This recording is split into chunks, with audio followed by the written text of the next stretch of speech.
Right, good afternoon, everyone. This is analysis of my final match at the Abu Dhabi Grand Slam in London. This is on the 12th of April 2025. I'm going to give some of my thoughts on what happened, a little insight into what I was thinking at the time, as well as some things I did right, some things I did wrong, and things I will be working on, and a sort of brief summary at the end. So without further ado, let's get into it. So, I was up against a pretty tough opponent here.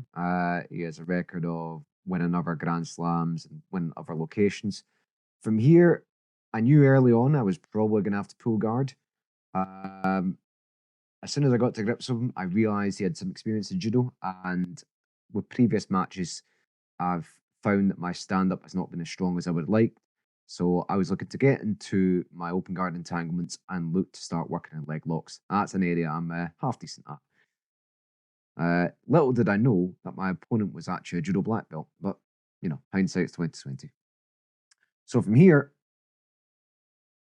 you can see I'm trying to loop in my leg here, and what I'm trying to do is I'm trying to get a little bit of guard working to go. However, I am being careful to make sure that at no point will I get accused of reaping.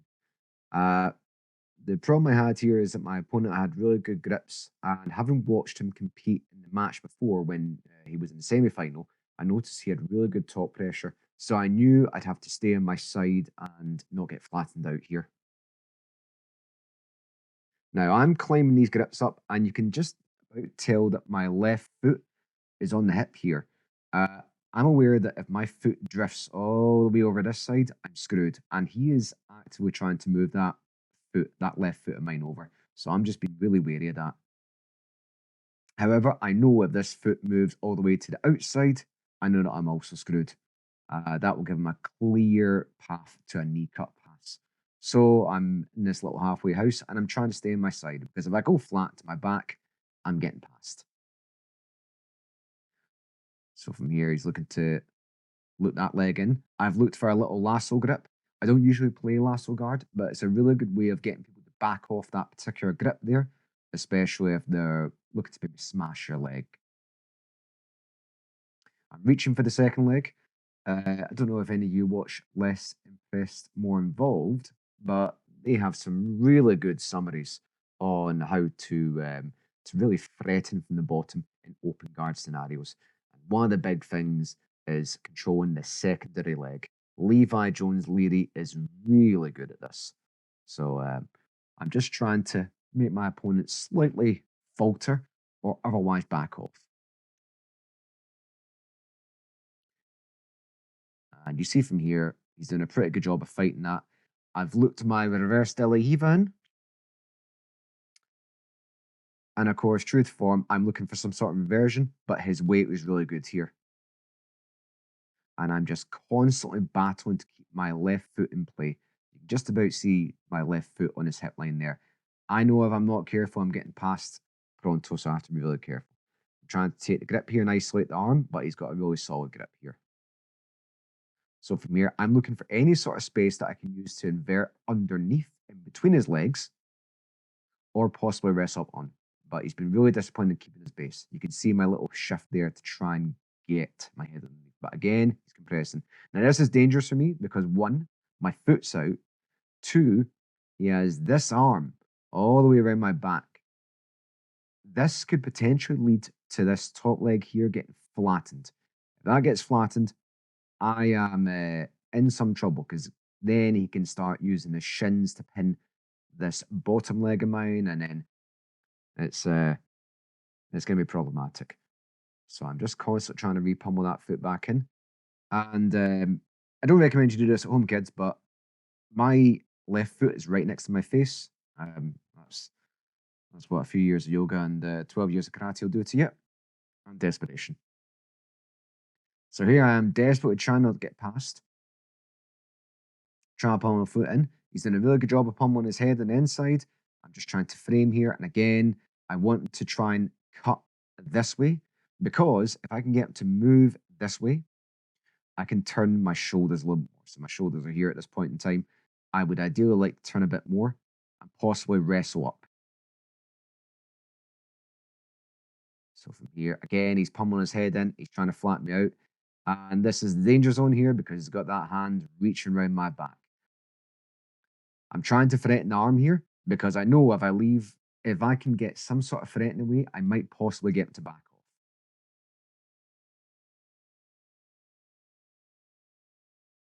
And you see, I'm really also hooking my leg around his. I'm trying to keep that at bay there. I'm just trying to keep him tied up and not let him progress. You see here, I'm moving on to my side. This is a common thing I tend to do where I try and feed my top shin in and extend my body away. By extending my body away, I make it a little less likely he can get it. Now, unfortunately, as I extended my body away, we'll just go to that little point there. I've given him the space he needs to pass. So his leg isn't nearly trapped enough by my bottom leg. And as I've turned, he's managed to drop by and just clear my knee, which obviously is not great. So from here, I'm working on staying safe. I'm not immediately dying. And this is where you're going to see some of the sort of defensive material I teach on BJJ Codex come into play. So kind of Hawker material, some material that's inspired by Pete Mickelson and a few others. From here, I know he's isolating that lapel, and I know he will try and pin at least one of my arms or possibly feed it around my neck. So I'm trying to basically ball up, but also shut any space between rib and elbows. So you see from here, I've got my hands starting to pummel through here. I'm trying to make him worry about the space between his elbow and his ribs. I know a lot of times, especially as the kind of weaker person, I'm going to struggle to bench press people off me or be able to move a lot. He's got really good controls, but using this little gap here, with my hands fed through in between his ribs and his elbow, I can possibly prompt a reaction out of him. For me, I'm just taking my time, wondering what I'm doing with my life. You see, I'm just trying to sneak that hand through as he's trying to feed up more of my lapel. And I'm just quietly trying to find my moment. I'm trying to stay on my side because if I go flat, I'm well and truly screwed. I know that. I've hooked his leg here, the kind of white belt classic, if you will. I know it's not going to work for a full blown escape, but this will prompt him to move. Any movement I get out of my opponent will introduce a little bit of a gap, which I can possibly use to survive. And you see from here, as he lifts, this is the key moment. My bottom leg has come into play here. Just this leg here. So in this little kind of interstitial period, I've now managed to feed my butterfly hook back in. Now, my right shin is fed in. You can see my right foot there, but I'm using the butterfly hook to stop him from just repassing again. It'd be entirely too easy if only this leg was in play and this hook was out for him to just pass all the way around to this side. But as it stands, between my butterfly hook and my underhook here, we're back into guard. And I've returned to close guard because, frankly, I didn't have the energy at this point. And from here, he was quite content to be patient and not rush things. I mean, he's 3 points up. What do you expect? From here, I'm just looking to get some sort of attachment to the upper body, any sort of collar grip, anything which will force him to move. I know if I stay flat, he's going to be able to stand up very easily and pass me. From here, I've underhooked a leg. I'm a massive fan of K-guard and certain versions. And really, I'm looking to try and isolate a leg or stay on a leg here. Now, he's done a pretty good job of keeping his base, but again, I am just working on trying to lift that heel off the floor. And from here, you see I've gone into my entanglement. The only problem is I've not been able to switch my other leg in, and he's pulled his leg right out of danger.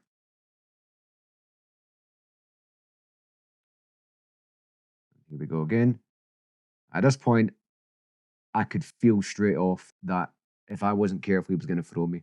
I've been working on my judo recently, but standing with a judo black belt is probably not the best idea.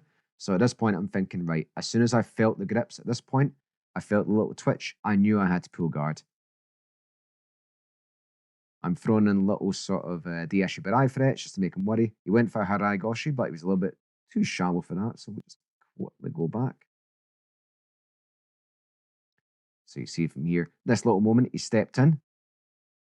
Now, if he'd managed to pull me onto it, I would have been absolutely sent. As it stands, I kept my base pretty mobile, and I knew the setup was coming. From here, however, this is where I start thinking, you know what? Fuck it. I'm probably just going to pull guard. We got stopped here because we tie our belts, make ourselves look presentable. And I'll just quickly move on a little bit. You don't need to watch me tie my belt. Okay. From here, obviously, I'm aware that I've got less than 90 seconds and I'm going to have to get something in the go here. You can probably tell from my posture that I'm already considering the guard pull, and I am also being careful with his grips, however. He's got really good dominant grips that I'm constantly fighting, including this little grip of his right hand on the inside of my collar. I know that's a one-way ticket to Big Throw City if I'm not careful. So I am just being very careful here. I've come in with the body to try and threaten and make him back off. And by threaten, what I mean is anytime I try and move in quite close or throw my hips in like this, I'm trying to make my partner think that some sort of big throw, like a Seanage, maybe even a Uichigari or some sort of big throw is coming if I'm trying to get body to body with them. That usually makes people panic a wee bit and back off. And from here, I'm just constantly trying to keep some sort of grip on the collar.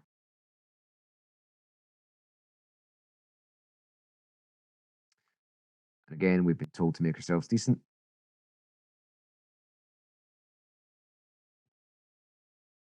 So I've got 1 minute left and I've got to get some sort of points in the board. I've taken a belt grip here. I'm using the belt grip to maintain distance, but also because I'm quite a fan of certain belt-based throws, which I can use to sort of get in close and maybe get to some sort of body lock. From here, he's stiff arming. He's been really careful here.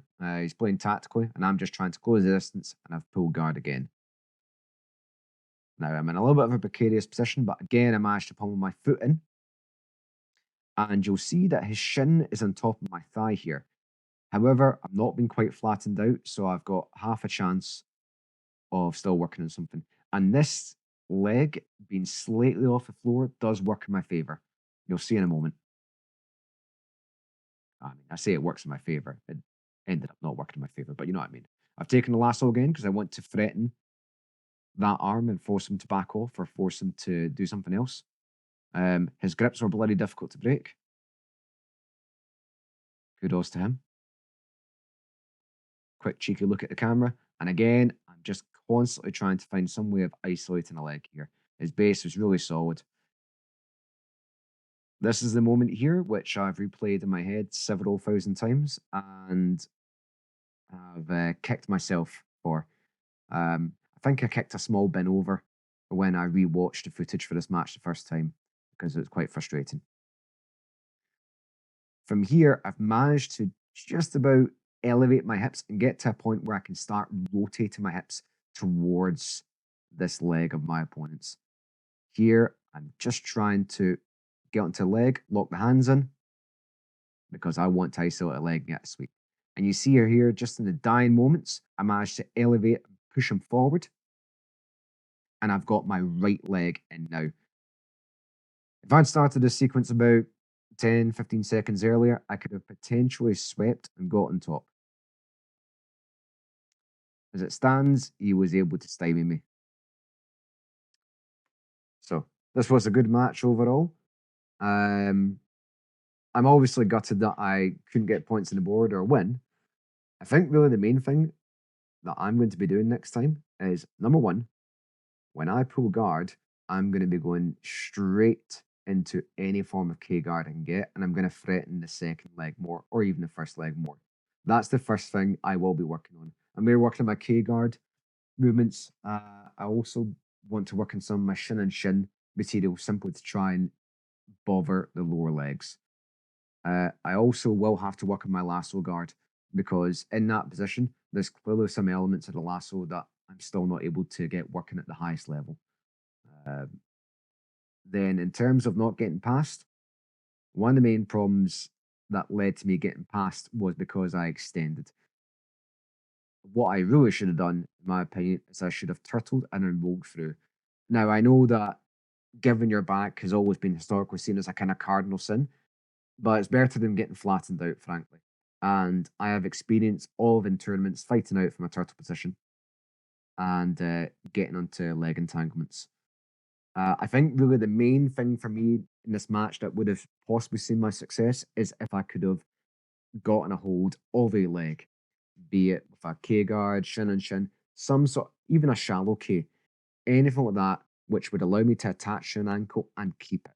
At that point, it's within a realm that I'm quite comfortable with. Bear in mind, however, that I'm a big fan of leg locks, including your classic straight foot lock.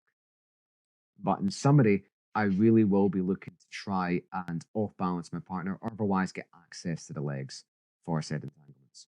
My defense was actually pretty good. I didn't get caught in mount or knee and belly. And as I worked my way out, I think I was pretty happy with the fact that there was no threat of any sort of submission from him as I moved my way out. And I managed to get a pretty good reaction out of him. Been able to get my hook back in the way. So a little moment I quite like here is this moment here where I've managed to elevate. And then as I've elevated him, I've managed to get my hook in. So that was a good success there. However, in these sort of situations, I will need to attack the upper body more to then expose the lower body, which would then give me better access to stuff like K guard. But these are all things I can work on, and I've started working on already in the gym. And when I go out to compete again at the end of May, um, I should hopefully have a better time of it. Yeah, that's a pretty that's a relatively brief summary of how that match went, what I need to work on, and some of my thoughts. Um, if you found this useful, then please do let me know. Thank you very much for watching.